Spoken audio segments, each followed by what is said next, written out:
I received this as a sample in my office. It's called Astapro. Azolastine is the generic name, and that is in very small print underneath.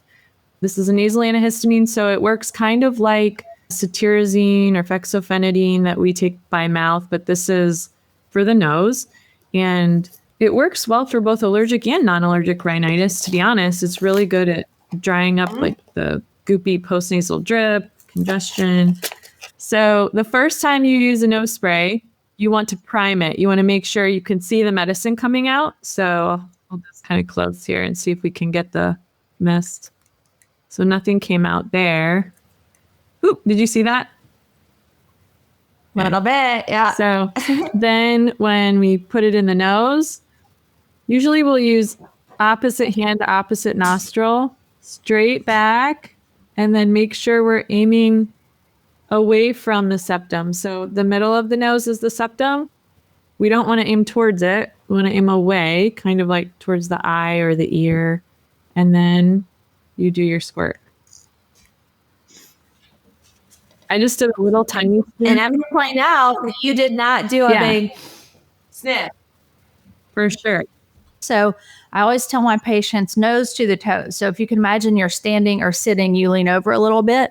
And so whenever you use the opposite hand to spray, you're already kind of pointing it in that direction.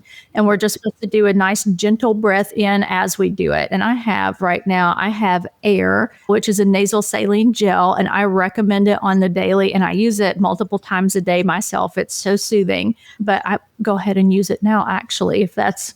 And that does not contain medicine. It's just salt water, right? Nope.